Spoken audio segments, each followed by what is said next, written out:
The paper plate sat on the kitchen table, its edges curled slightly. The cold turkey congealed beside a limp slice of pie. The lights on my little tree blinked in the corner, stubbornly cheerful against the silence. Outside, a neighbor's laughter drifted through the frosty air, carried on the scent of wood smoke. I sat with my hands folded in my lap, the clock ticking loud in the stillness. I didn't know the emptiest sound in the world was the ticking of a clock on Christmas night. Before we continue, I'd love to know, where are you watching from? Comment below. The house has stood here for 45 years, its white paint fading to a soft gray under the long winters and bright summers. My husband and I bought it when we were still young, still certain that time was endless and Christmases would always come with noisy kitchens and the smell of cinnamon in the air. We signed the papers in the spring of 1979, and I remember running my fingers over the deed, the ink still fresh. That paper is still here, in a wooden box with a brass clasp, tucked at the back of my bedroom closet. It is the smallest house on the street, but it has always been mine. The living room holds a brick fireplace that has been more decoration than warmth in recent years. The kitchen's linoleum floor is worn in the same places my feet have stood for decades, in front of the stove, in front of the sink. The window above the sink faces east, so the mornings are bright and gentle, and in winter, the light falls on the frost like lace. I am 76 now. My days are simple. Breakfast with the radio playing softly, the newspaper folded neatly beside my coffee. I keep track of my Social Security payments on a yellow pad, noting each bill I pay, making sure nothing slips. Medicare covers most things but not everything, so I've learned to space out appointments and stretch prescriptions. I live within my means. My pleasures are small. Reading old recipe books, knitting on the porch when the weather allows, watching the seasons move across my garden. My son was once the heart of this house. I can still see him as a boy, barreling through the front door with snow on his boots, cheeks flushed, holding up the crooked snowman he'd made from a paper plate and buttons. We strung it on the tree that year and for years after. But somewhere between then and now, something shifted. Maybe it was his life, the job, the bills, the weight of a young family. Or maybe it was me, my slowing pace, my softer voice, the way I sometimes forget the end of a story I'm telling. A few years ago, after my fall in the kitchen, he insisted I move in with him and his family. He said it would be easier. He said it would be safer. And at first it felt like a kindness. But kindness has a way of thinning when it is stretched too far. My daughter-in-law began to sigh when I asked about plans. My place at the table grew closer to the corner. The children, now teenagers, spoke to me less, their eyes on their glowing screens instead of my face. Last year's Christmas was the first I did not prepare myself. They told me to relax and just enjoy, and I tried. I sat on the couch while my daughter-in-law stirred pots and my son carved the turkey. But when they set my plate before me, I noticed the stuffing was missing. They'd forgotten I loved it. It was such a small thing.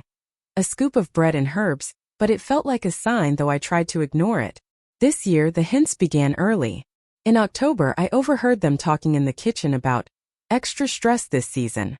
In November my son suggested maybe it would be quieter if I stayed home on Christmas Day, that they'd stop by instead.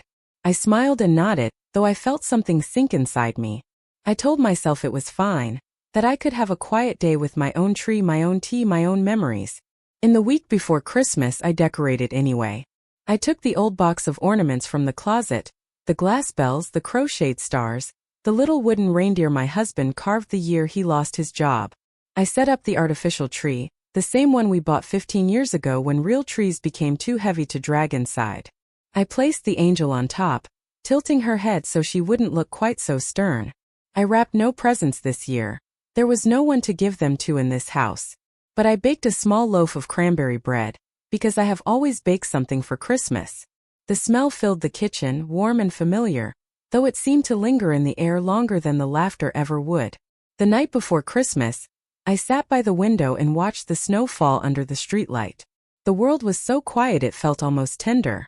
I thought about my husband, gone now for over 20 years, and how he used to say that the best part of Christmas was the morning, when everyone was still in pajamas and the coffee was strong. I wondered what he would think of this, of me in this little room, waiting for a day that no longer needed me. When I went to bed that night, I told myself I was prepared. I told myself it would be just another day. But there is no preparing for the sound of the front door closing on Christmas morning, without the sound of footsteps returning. There is no preparing for a kitchen table set with a single plate, a single fork, a single glass of water. And yet I sat there. In the same house I once filled with garland and music, I sat in the quiet. The lights blinked, the tree stood, and somewhere in another part of town my son was laughing. I don't know if it was better or worse that I could picture it so clearly. His plate full, the room warm with voices, the smell of stuffing in the air. But here there was only me. And the paper plate cooling on the table. And the clock marking each moment I was not missed. It didn't happen all at once. That's the trouble with this kind of thing. You expect betrayal to come like a crack in the glass, sudden and sharp. But in real life it's more like water seeping through wood, warping it so slowly that by the time you notice, the shape has already changed. After I moved in with my son and his family, I tried to be the kind of guest who never overstays. I kept my room neat, folded the blankets each morning, and stacked my dishes by the sink. I thought if I was careful enough, quiet enough, I would always have a place. But little moments began to prick. Like the way my daughter-in-law started rearranging the furniture, shifting my favorite chair from its sunny corner to make room for a fake plant she'd bought. Or the way my son would roll his eyes slightly when I asked him to repeat something. He thought I didn't notice, but I've learned over the years that you don't need to hear everything to understand the meaning. Sometimes, when I'd walk into the kitchen, their conversation would end mid-sentence. My name might be the last thing I caught before the air grew heavy with the kind of silence people think hides things. The children were polite enough, but their politeness felt like the kind you give a neighbor, not a grandmother. It was around Thanksgiving when I first felt that subtle shrinking of my place. I was peeling potatoes at the counter, hands working out of habit, when my daughter-in-law said she had it covered, and took the bowl from me. She smiled, but it was the smile you give when you're really saying, "Not now." I stood there for a moment with my hands empty, unsure where to put them. Meals began to happen without me knowing. I would come downstairs and find plates already rinsed, crumbs brushed into the sink. Sometimes they would save me a portion, wrapped in plastic, set in the fridge as though I were a tenant who paid rent late. I told myself not to be sensitive, that they had busy lives and I was simply slower now. But small things have a way of stacking, like the day I overheard my daughter-in-law on the phone saying, "She can't manage forever, we'll have to start looking." I didn't ask what she meant, but I knew. They began to speak about me as though I wasn't in the room. "She should rest more," my son would say, even when I was sitting right beside him. "She gets tired easily." The truth was, I didn't get tired easily. I had simply stopped trying to insert myself into a life that didn't make space for me. Once, I offered to make my cranberry bread for the church bake sale, something I'd done for years. My daughter-in-law said, "That's sweet, but we'll just buy something." The words landed soft but sharp, as if she were telling me that my efforts belonged to another time, a time they didn't care to revisit. It wasn't just holidays and meals.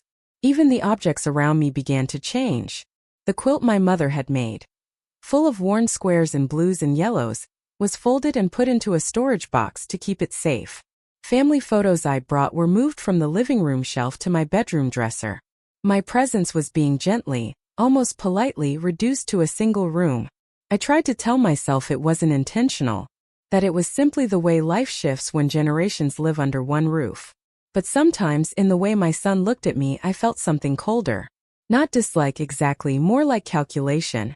As though I had become part of his list of responsibilities, something to manage rather than cherish. And yet, I still made excuses for him. I told myself he was stressed. That work was hard. That raising teenagers was harder.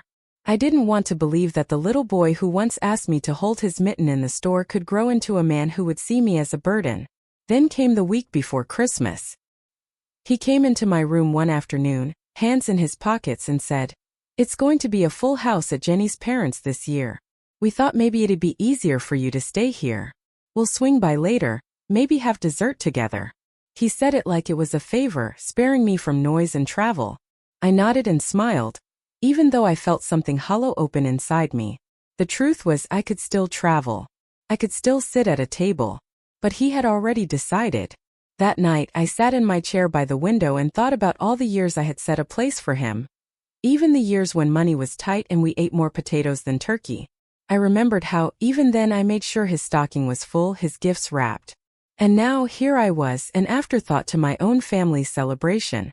It wasn't the absence of an invitation that hurt most. It was the way they acted, as though it were natural. As though this was simply how things should be from now on. And that quiet assumption, more than anything, made me realize this was not just one Christmas. This was the start of a life where I was not meant to be in the center, or even the edges of their circle. Christmas morning began like any other winter day in the house. The light came pale and soft through the curtains, and I could hear the faint hum of the heater from the hallway. For a moment before memory returned, I almost believed it would be a day like all the Christmases before. The smell of coffee and cinnamon rolls, the rustle of wrapping paper, the sound of my son's voice somewhere in the kitchen. But the hallway was empty, the kitchen silent. I stayed in bed a little longer than usual, listening. Not a single footstep, not a single voice. Eventually, I rose and dressed. A soft gray sweater, black slacks, and the red scarf my late husband had given me the year before he passed. It had been so many years, but the scarf still smelled faintly of cedar when I held it close. When I stepped into the kitchen, there was a plate waiting for me on the table. A flimsy paper plate, its edges curling slightly from the heat it must have once held. A few slices of turkey lay cooling beside a single scoop of potatoes, and next to them, a slice of pie with a crack down the middle. The steam had long since faded. A fork rested neatly on the napkin beside it. There was no note. No sound from upstairs. No car in the driveway. I walked to the window, pulling back the curtain just enough to see the snow-covered street. Across the road, the Johnsons' driveway was full, cars lined up, their windshields frosted. Through their front window I could see the vague movement of people gathered, talking, laughing. A burst of red and green lights blinked from their tree, and for a moment I thought I heard the faint sound of music, muffled by the glass. I returned to the table and sat down in front of the plate. I did not lift the fork. I simply looked at it. The way the potatoes had gone stiff around the edges, the way the turkey's surface had dulled. It wasn't just food, it was a message. A quiet way of saying you are not part of the table anymore. The clock on the wall ticked in the stillness. I found myself watching the second hand, each small jump forward marking another moment I was not missed. I thought about all the years I had prepared meals for my family, rising before dawn to put the turkey in the oven, peeling vegetables until my hands ached, setting the table with care so that everyone had their favorite side dish close by. I remembered the noise of those mornings, the warmth in the air, the way my husband used to hum while carving the meat. And now just me. And a plate I hadn't asked for, left like an offering to someone who couldn't be there. Only I was here. I had been here all along. I don't know how long I sat before I began to think of what they were doing at that very moment. I pictured my son at a table crowded with food, his wife beside him, their children laughing between bites. I could almost smell the stuffing, the one thing I had always loved most, missing from my plate again. I imagined the clink of glasses, the hum of conversation, the warmth of bodies close together. A strange heaviness settled in my chest, not from anger, but from the weight of being forgotten in plain sight. It was not that they had left me, it was that they had left me behind so easily. Without a fight. Without even the decency of a reason that might soften the blow. After a while, I rose from the table and placed the untouched plate in the fridge. I wrapped it in plastic, more out of habit than hunger. The quiet pressed in on me from all sides, and I went to the living room, turning on the small artificial tree. The lights blinked stubbornly, refusing to match the room's mood. I sat there for hours, the scarf still around my neck, my hands folded in my lap. I thought about my husband, what he would have said, what he would have done. He had always been gentle, but he had never let anyone treat me as though I didn't belong. And now, without him, I felt the absence more sharply than ever. As the afternoon faded into evening, the snow outside turned to ice. The street grew darker, the laughter from across the road quieter. Still no one came. No knock at the door. No phone call to check on me. Not even the promise they'd made, to stop by later. When night came, I made myself a cup of tea. I sat by the window and watched the lights from the Johnsons' house blink against the dark.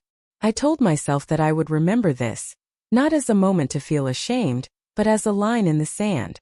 This was the day I understood that waiting for them to see me was no longer an option.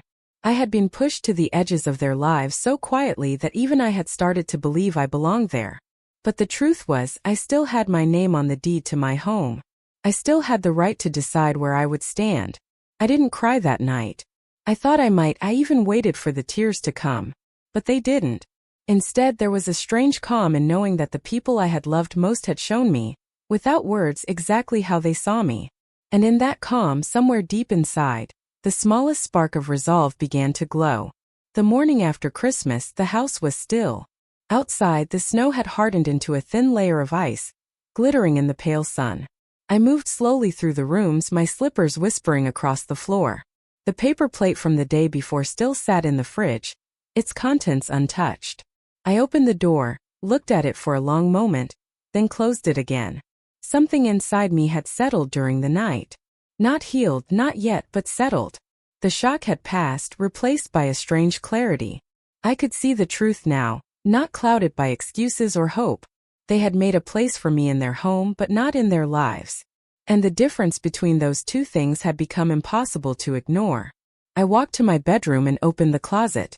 There, behind the winter coats and old sweaters, sat the wooden box with the brass clasp. My hands shook a little as I lifted it down. I carried it to the bed and sat for a moment before opening it. Inside were the important things I had saved over decades: my marriage certificate, my husband's service records, family photographs with edges softened by time. And beneath them all, folded carefully in a protective sleeve, was the deed to my house. My house. The place my husband and I had bought with years of work and hope. The place where we had raised our son. The place I had left behind when I agreed to live here. I traced my name on the document with my fingertip. It felt like touching a part of myself I had almost forgotten existed. This paper was more than proof of ownership. It was proof of identity. Proof that I was still someone with a home, with a past, with the right to decide my own future. I closed the box and set it on the dresser where I could see it every day. That small act, moving it into view, felt like planting a flag. The rest of the day passed quietly. My son and his family didn't return until after dark. I heard the crunch of tires on ice, the quick slam of car doors. They came in with laughter that didn't belong to me, their arms full of shopping bags and leftover containers. My daughter-in-law called a greeting from the hallway, her voice light, as though nothing had happened. I answered politely, but I didn't ask about their day. I didn't ask about the meal I hadn't been part of, or the people I hadn't seen. I simply excused myself and returned to my room.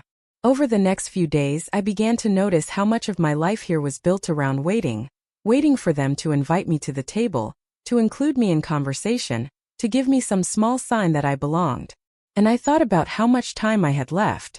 76 years behind me, who could say how many ahead? But whatever time remained, I knew I didn't want to spend it waiting. One morning while they were out, I made a list. Just a few things at first: the phone number of my late husband's lawyer, the address of the storage facility where my old furniture was kept, the name of the neighbor who had always said, "If you ever need anything, you just call me." It wasn't a plan yet, but it was the beginning of one. I started walking again, even in the cold. Just to the corner and back at first, then farther. I told myself it was for my health, but the truth was I needed to feel the air on my face, to remember that there was a world outside these walls. Sometimes I stopped at the little park and sat on a bench, listening to the birds picking at the frozen ground. In the evenings, instead of sitting in the living room pretending to watch television with them, I sat at my desk and went through old letters. I found one from my husband, written during his first winter away for work. In it, he had written, "This house will always be ours, no matter where we are." I read it twice, then folded it carefully and placed it in the wooden box with the deed. It struck me how his words still had power, even after all these years. It was as though he were reminding me, gently but firmly, that I was still the same woman who had made a home out of nothing but bare walls and borrowed furniture. The shift inside me was slow, like watching ice melt. But it was steady. I stopped apologizing for small things. If I made tea, I made it for myself without asking if anyone else wanted some. If I wanted to sit in the sunny corner of the living room, I moved the fake plant aside and took my place. It wasn't rebellion, it was reclamation, one quiet act at a time. By the end of the week, I realized something. They might never see me differently, but I could choose to see myself differently. I was not a burden, not an afterthought, not an ornament to be placed on a shelf when convenient. I was still the woman who had carried a family through lean years, who had planted trees and watched them grow, who had buried her husband and kept going. And for the first time in a long time, I began to imagine a life that wasn't here. Have you ever felt invisible in your own home? Let me know in the comments. Once a decision begins to grow inside you, it changes the way you move through your days. The week after Christmas, I carried my choice quietly, like a pebble in my pocket, small but solid. I didn't speak of it, not even to my oldest friend on the phone. Some things need to grow in the dark before they are ready to be shown. I began with the smallest steps. In the early mornings before the rest of the house stirred, I would unlock the wooden box and take out the deed to my home. I read it slowly, letting the weight of those words sink in: my name, my address, the legal proof that my life still had its own foundation. Afterward, I would make a cup of tea and sit by the window, watching the frost on the glass dissolve into droplets. The days were still cold, but I could feel a faint warmth somewhere ahead. I called my late husband's lawyer one quiet afternoon when my son and his family had gone shopping. His voice had aged just like mine, but his memory was still sharp. He remembered the house, remembered the long winter when my husband had worked 2 jobs to make the mortgage payments. I told him only that I needed to review my options. He agreed to meet after the new year. No rush, no pressure. After that call, I opened my closet and began sorting through my things. Not hurriedly, just one drawer at a time. A scarf here, a photo album there. I made 2 piles, what I would take with me and what I would leave behind. It was strange how quickly the piles made themselves.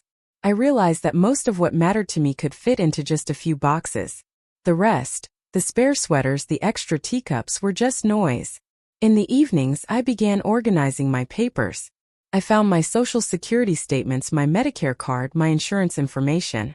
I placed them in a folder marked with my name in neat black letters. I also went to the small bank in town, where I still had a modest savings account. The teller, a young woman with kind eyes, helped me update my contact information and made sure I had a fresh checkbook. None of these steps seemed dramatic. They were not the sort of things that would draw attention. And that was the point. This was not about confrontation. This was about readiness. Every so often, my son would notice my quiet busyness and ask, "Everything all right, Mom?" I would smile and say, "Just organizing." That was all. I didn't know him more than that. One evening when the house was unusually silent, I found myself looking through a photo album I hadn't touched in years. The first page held a picture of me in front of our old house, holding my son as a baby, his face tucked into my neck. We had no Christmas lights that year, just a single wreath on the door. But I remembered it as one of the happiest seasons of my life. I traced my fingers over the photo, not in sadness but in recognition, a reminder that I had been whole before, and I could be whole again. I also began walking more often, but now my routes were deliberate. I would pass by the bus stop, the grocery store, the small diner where I used to have breakfast with friends. I wanted to see how far I could go without strain, how manageable it would be to live in my own space again. My legs were slower, yes, but still dependable. My mind was sharper than they gave me credit for. One day, while sorting through the linen closet, I came across a quilt I hadn't seen in months, the one my mother had sewn by hand when I was a girl. Soft squares in faded blues and yellows, patched in places but still warm. My daughter-in-law had packed it away to keep it safe. But I unfolded it and laid it across my bed. That night, under its weight, I slept deeper than I had in weeks. There were moments of doubt, of course. In the quiet of the night, I would wonder if I was being too harsh, if perhaps this was all a misunderstanding, if love could look so careless and still be love. But each morning when I stepped into the kitchen and saw how naturally they moved around me, as though I were just part of the furniture, the doubt would fade. I thought of my husband often in those days. How he would have stood beside me, not with anger, but with that steady, patient support that had carried us through so much. I could almost hear his voice saying, "Do it in your own time and do it with your head held high." So I did. By the end of the first week of January, my papers were in order, my few treasured belongings sorted. I had even found a small furnished apartment listed in the paper, just a few blocks from the church, with a window that faced east like my old kitchen. I wasn't ready to sign anything yet, but knowing it existed made my breathing feel easier. The reckoning had begun. But it wasn't loud or dramatic. It was quiet, like the slow turning of a season. Each day brought a little more space between the woman they saw and the woman I knew myself to be. And I intended to close that distance completely. It's strange how a present hurt can stir up the dust of old ones you thought had long since settled. The days after Christmas, while I sorted through papers and folded what I would take with me, I found myself drifting back to another winter. A different table. A different silence. I was 22 then, newly married to my husband. We didn't have much. A small apartment above a hardware store, furniture mostly handed down, and a kettle that whistled when it pleased, not when the water boiled. My family hadn't approved of my marriage. They said I was too young, that my husband didn't have enough to offer. My mother, especially, had a way of looking at him as if he were a dent in the silver she'd polished too many times. That Christmas we were invited, or rather not uninvited, to the family dinner. We arrived with a homemade pie, our best clothes pressed, my husband's hands smelling faintly of the oil from his job at the garage. The living room was crowded with cousins and aunts, the air thick with the smell of ham and pine. But as soon as we stepped in, I felt the cold edge beneath the warmth. No one had set places for us at the main table. We were guided with polite smiles to a small card table in the corner of the dining room. 2 mismatched chairs. No cloth, no centerpiece. Just 2 plates and a pitcher of water. My brothers laughed and told me it was better this way, so we could have more space. I remember sitting there, my fork in hand, pretending not to notice the way the others leaned toward each other at the main table, voices overlapping with stories and laughter. From where we sat, their words were just fragments, carried to us between the clinks of silverware. I smiled when someone looked our way, but inside I felt like a child left out of a game she didn't even know she was playing. My husband tried to make light of it.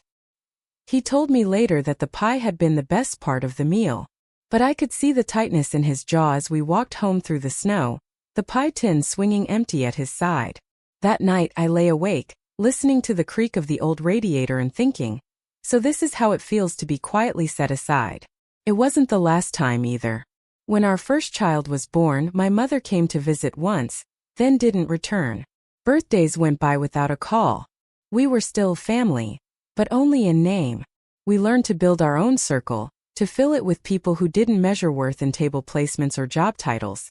That memory stayed with me for years, tucked into the back of my mind like a faded photograph. And now, decades later, it came back sharper, clearer, because I realized I was sitting at another version of that card table. Only this time, it wasn't strangers or distant relatives making space for me in the margins. It was my own son. The familiarity of it was what stung most. The way you can feel an old bruise ache when something presses against it again. The pattern was the same.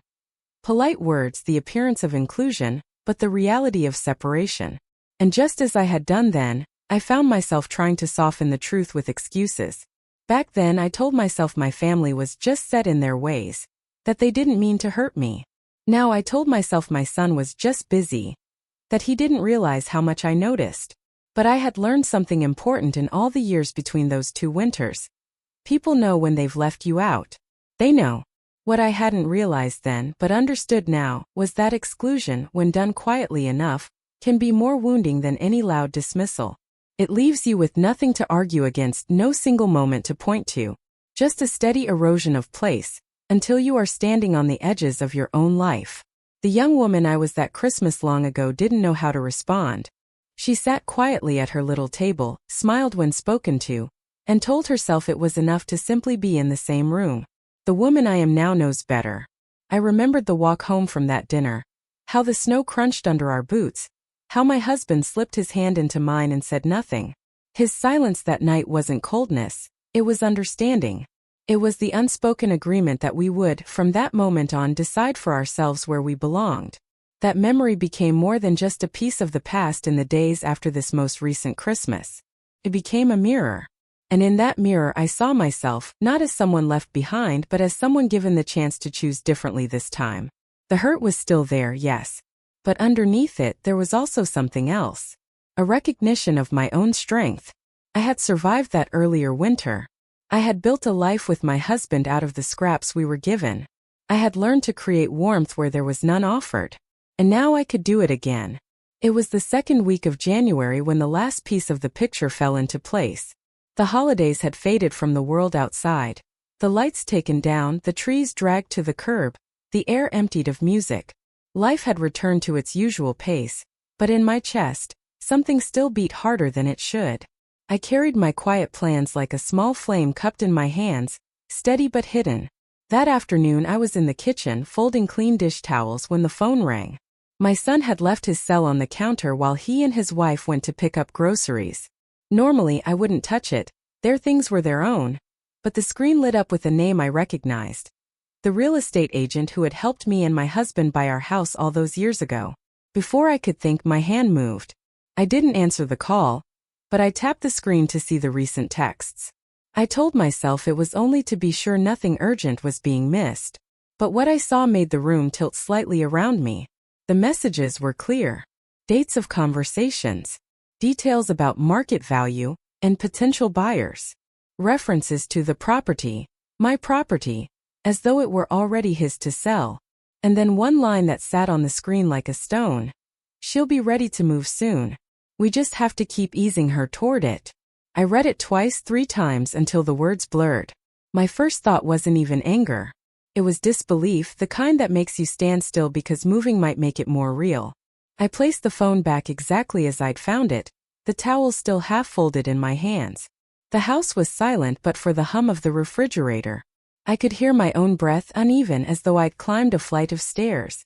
I sat at the table and stared at the linoleum floor, tracing its worn pattern with my eyes. My mind went back to that paper plate on Christmas Day, the turkey, the potatoes, the pie. How neat and deliberate it had been. How it hadn't felt like an accident, but I'd convinced myself it was simply carelessness. Now I knew better. It hadn't been carelessness. It had been preparation. The coldness of that realization spread through me. Not like fire but like water finding every crack. This was not just a thoughtless holiday. This was part of something planned, something calculated. They hadn't simply left me out. They had been making me smaller, moving me aside, until I would step quietly into whatever space they'd chosen for me. And the space they had in mind was not my home. I thought of the wooden box on my dresser, the deed folded carefully inside. I thought of my husband's handwriting in the old Christmas card, telling me our home would always be mine. The gap between that promise and this reality felt too wide to cross in a single breath. For the rest of the afternoon I moved through the house as if I were walking through a museum of my own life. Rooms I no longer belonged to, objects that no longer felt like mine. Even the chair in the corner, where I'd spent so many mornings with my tea, seemed to watch me from a distance. When my son and his wife returned, they came through the door with chatter about sales and coupons. They set grocery bags on the counter, and my son mentioned something about needing to talk later, when the kids were out. I nodded, though the sound of his voice felt foreign in my ears. That night, in my room, I lay under the quilt my mother had made, staring at the ceiling. My thoughts ran in circles. I tried to remember the last time my son had looked at me with warmth, not obligation. I tried to remember the last time he'd touched my hand just to hold it, not to guide me out of the way. It hurt in a way I hadn't expected, not like a sharp wound, but like realizing the ground you've been standing on has been hollow for years. The betrayal wasn't in the selling of the house itself. Houses can be bought and sold, after all. It was in the quiet deceit, the way they had decided my future without ever letting me speak for myself. At some point in the night, I rose and went to the dresser. I opened the wooden box and took out the deed. I laid it flat on the bedspread, running my fingers over the paper. My name was still there, printed in black ink, unshaken by the years. It struck me then that while they had been making plans in secret, I had been making plans of my own, and mine were far closer to ready. I folded the deed carefully and placed it back in the box. As I closed the lid, the brass clasp clicked into place with a sound that felt final. Not final in defeat, final in decision. I would not be eased anywhere. Not into their plans, not into their version of my life. If I was going to move, it would be because I had chosen it. And when I did, it would not be quietly. After that night, something in me turned. Not outwardly. There were no slammed doors, no sharp words, but inside a line had been drawn. I stopped waiting for their invitations. I stopped listening for their footsteps in the hallway, hoping they might come in and ask if I needed anything. I began to measure my days by my own clock, not theirs. When breakfast was ready in the kitchen, I no longer hurried to sit at the table with them. Some mornings I would make my tea and oatmeal after they'd gone about their day, eating at the quiet little desk in my room with the sunlight spilling across the pages of the newspaper. Other mornings I would walk down to the corner cafe, the one I used to visit with my husband on Saturday mornings. The waitress there still remembered my name, still asked how I'd been, still poured my coffee without being asked. It was strange, the comfort that came from being seen in such simple ways. I started going through my belongings more seriously, not just sorting but packing.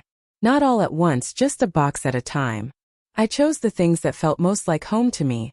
The quilt my mother made, the framed photograph of my wedding day, the set of blue teacups my husband had bought me from a thrift store because he said they looked too fine for such a bargain. I wrapped each item in newspaper and set it neatly in the back of my closet. The rest of my days were spent quietly reclaiming space. My chair, the one that had been moved to make room for a fake plant, found its way back to the sunny corner of the living room. I didn't ask.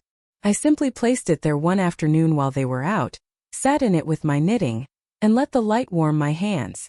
I began cooking small meals for myself not because I had to, but because I wanted to. My cranberry bread, a pot of vegetable soup, the oatmeal cookies my grandchildren used to love. I would fill the kitchen with the smell of baking, not offering it to the household unless someone asked, but leaving the evidence there all the same. It was a quiet reminder that I was still capable of providing, of creating warmth. I noticed that my son began to watch me differently, not with affection, but with the unease of someone realizing that his plans might not unfold as easily as he thought. I said nothing to reassure him. Let him wonder. There was a day in late January when I went for a longer walk than usual. I passed by a little apartment building I'd noticed in the classifieds. It was modest but well kept, with white shutters and a porch that caught the afternoon sun. I stood across the street for a while, watching a woman in her 60s sweep the steps, a small dog wagging at her feet. She looked content, not grandly happy but settled. I thought I could live like that. That evening I wrote down the number from the for rent sign and tucked it into my wooden box alongside the deed. In the house I remained polite. I spoke when spoken to, offered help when it was reasonable, but no longer stretched myself thin trying to be included. I didn't hover in the kitchen when they made plans. I didn't ask where they were going or when they'd be back. In some ways I became like a shadow, but a shadow that could leave at any time. There was power in that. And as the days passed, I began to enjoy my own company again. I read more. Not just the paper but novels I'd set aside for years. I wrote letters to old friends, telling them about the weather and the birds I'd seen on my walks, never mentioning the tensions at home. I tended to the small potted plant on my windowsill, its leaves turning greener under my care. The shift was quiet but it was steady. Each step I took away from their approval brought me closer to my own freedom. I knew I was not ready to make my move yet. There were still details to arrange, money to organize, conversations to have. But I no longer feared the day it would come. Instead, I began to look forward to it.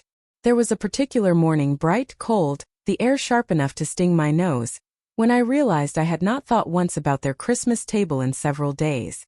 The memory still existed, but it no longer sat heavy in my chest. It had become a fact, not a wound. And with that lightness came something unexpected. A kind of peace. Not because they had changed, but because I had. They no longer decided the shape of my days. I did. And soon they would no longer decide where I lived either. Sometimes help arrives quietly, like the first hint of dawn before the sun rises. Mine came one afternoon in early February, though it had been waiting for me much longer than I realized. The phone call to my husband's old lawyer had been weeks ago, and I had almost convinced myself that he might forget. But one Thursday, the phone rang while my son and his wife were out. It was him. His voice warm but direct. He told me he had pulled the records on my home, checked its standing, and confirmed what I already knew deep down. It was entirely mine. No liens, no disputes, no one's name on it but mine. You could move back tomorrow if you wished, he said. It's yours to do with as you please. After I hung up, I sat at my little desk for a long time, my hands folded over the notebook where I had been keeping my lists. It wasn't new information, not really. but hearing it stated so plainly was like someone handing me the key to a door I'd been staring at for months. That night, I took out the old Christmas card from my husband, the one I had found while sorting my things. The handwriting was a little shaky even back then, but the words were steady. Our home will always be yours. I read it twice, then slipped it into my purse. I didn't know exactly why, only that I wanted it close.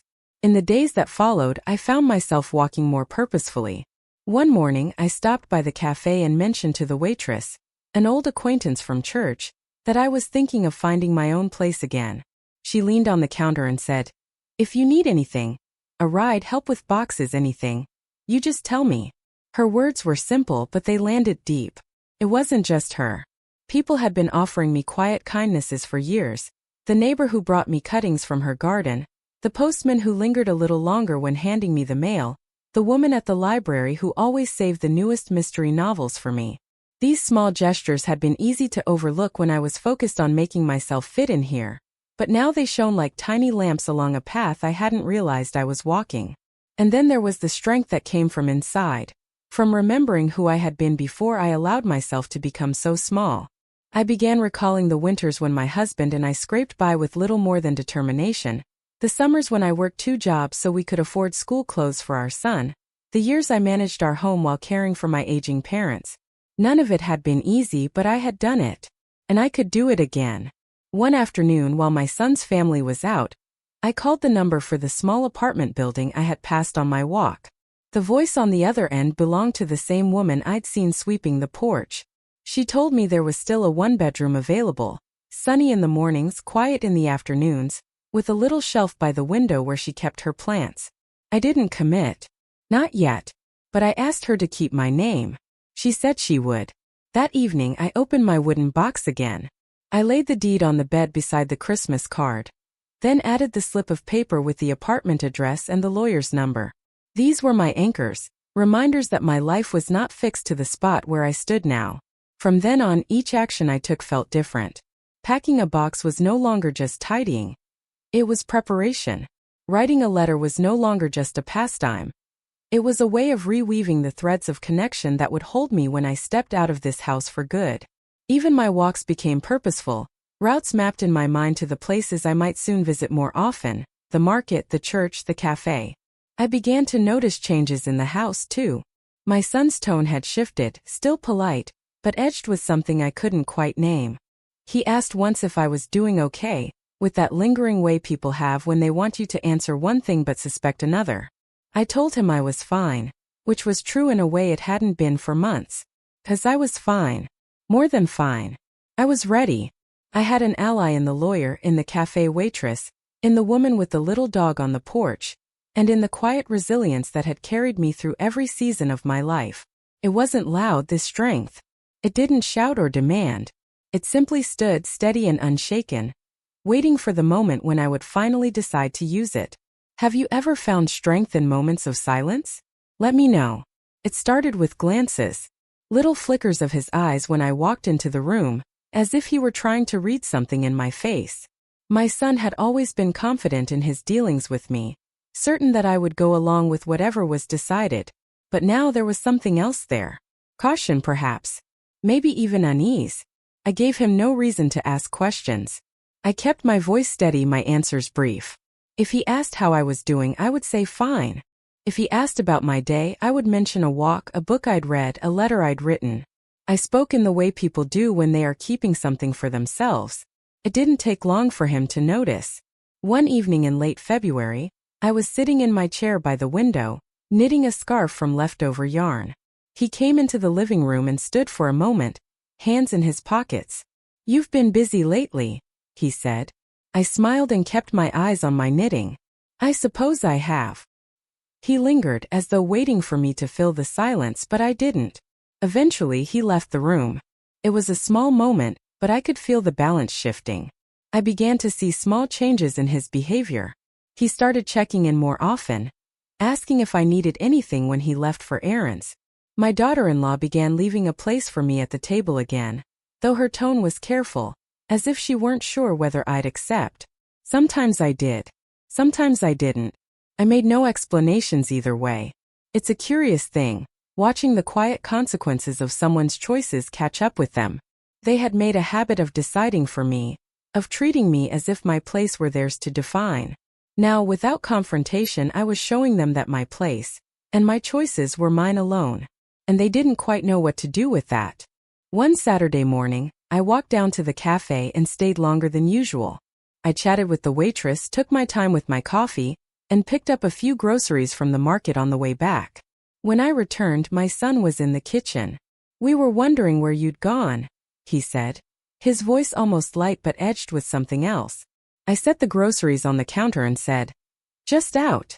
He didn't ask for more, and I didn't offer it. The truth was, their wondering was part of the consequence. For so long they had assumed I would be exactly where they left me, sitting quietly waiting for their schedule to include me. Now they had to live with not knowing. In early March, the lawyer called again.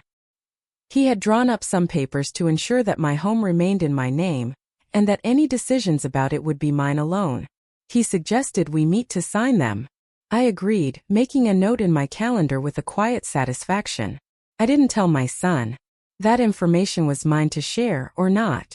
The day before the meeting, my daughter-in-law mentioned that they had been thinking about the future, and asked if I had ever considered more suitable housing.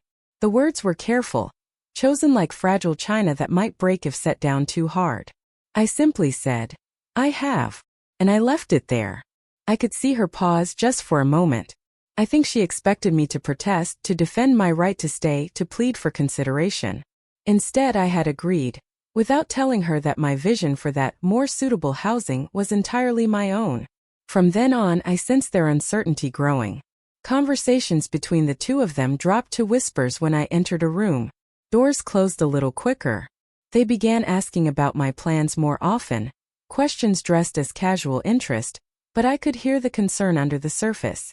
And through it all, I kept my steps steady. I packed a little more each week. I visited the apartment building again, this time stepping inside to see the sunny windows, the clean floors, the way the light pooled in the corners. The woman with the little dog greeted me like an old friend. It struck me, standing there, how different it felt to be in a place where no one was calculating how to make me smaller. Back at the house, my quiet detachment became its own form of presence. I didn't raise my voice, but I didn't shrink.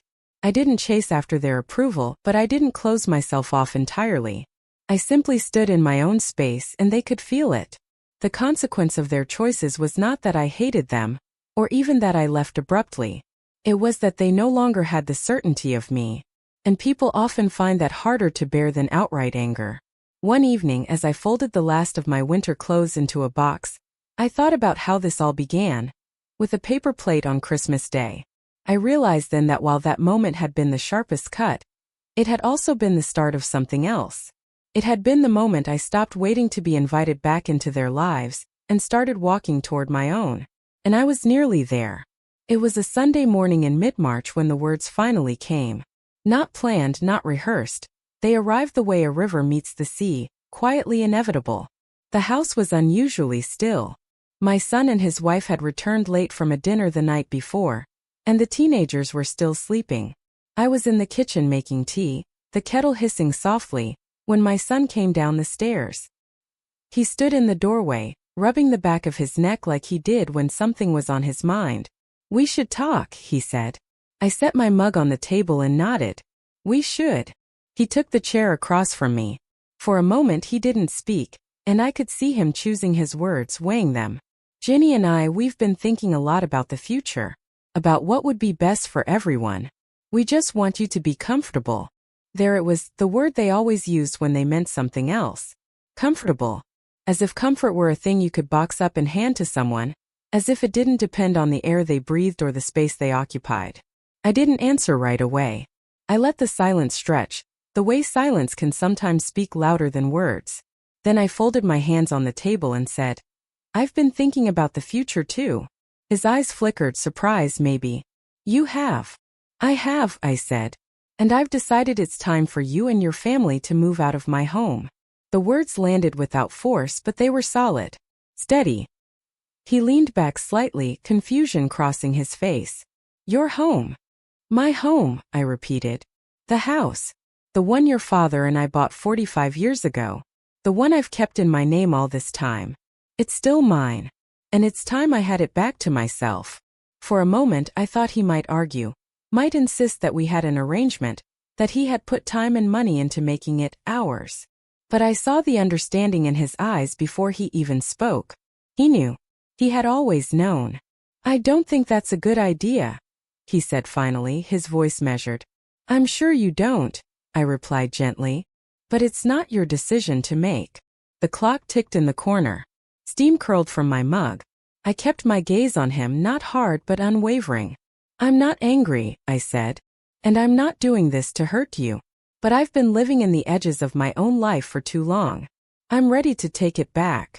He didn't speak, so I continued. "You have your family, your traditions, your ways of doing things. And I have mine. They don't fit together anymore, and that's all right. But I won't be eased out of my own home. If I leave, it will be because I choose to. And right now, I'm choosing to stay." His shoulders sank a little, and for the first time in months I felt taller. "I'll give you time to make arrangements," I said. "I don't want this to be harder than it needs to be. But by summer, I'd like the house to be mine again." He nodded slowly, as if testing the weight of the words in his mind. "And what will you do?" he asked. "I'll live," I said simply. "The same way I always have." We sat there for a while, neither of us moving. I could feel the shift in the room. Not a breaking but a settling, as though something that had been off balance for months had finally found its place. When he finally stood and left the kitchen, I didn't feel triumph. I didn't feel victory.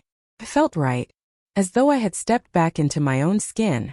That afternoon, I walked to the cafe and ordered a cup of coffee.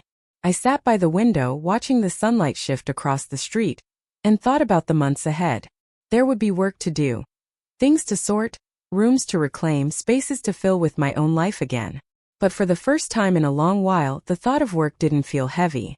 Felt like freedom. When I returned home, my son was in the garage sorting boxes. He didn't look up when I passed by, but I could hear the sound of tape being pulled across cardboard, the low murmur of him speaking to his wife.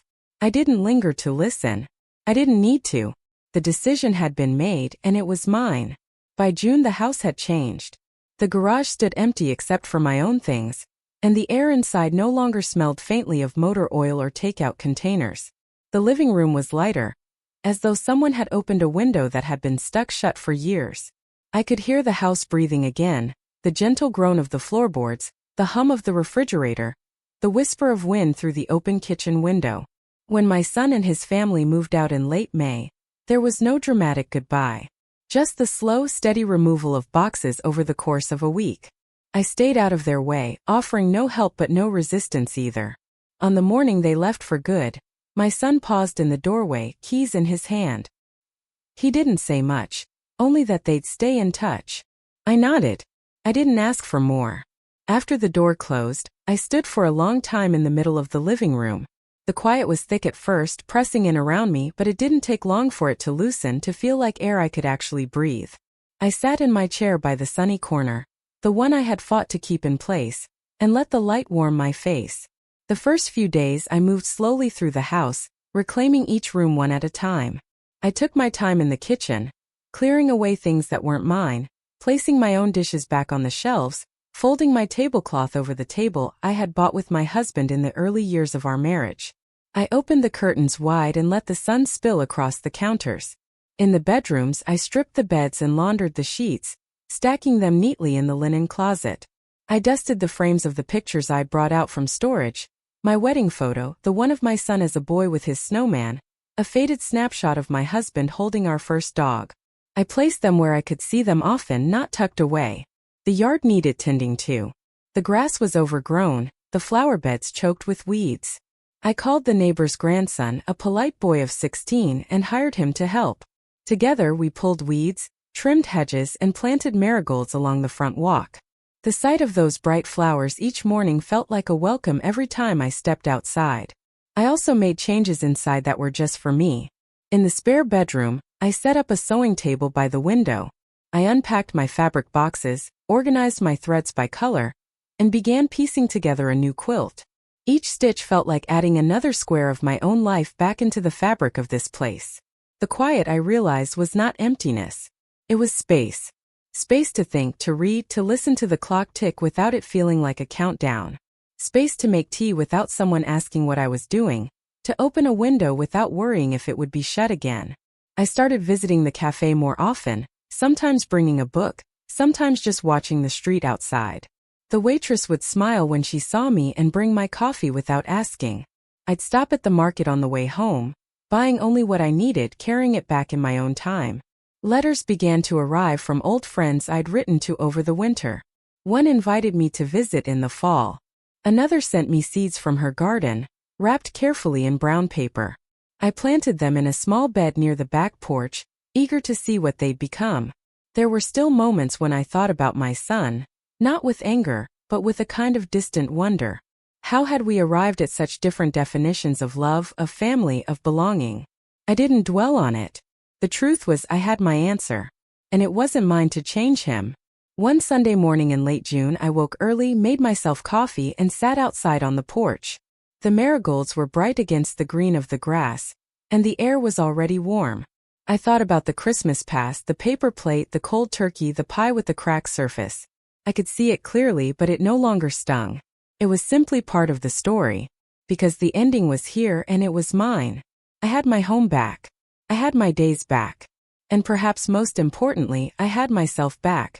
The part of me that had been folded away in some quiet corner, waiting to be remembered. There was no parade, no celebration. Just me in my chair by the window, the sun on my hands, the steady hum of a house that belonged entirely to me again. And that was enough. Summer settled in slowly, the kind that turns the afternoons golden and makes the evenings hum with crickets. My days had found their rhythm again.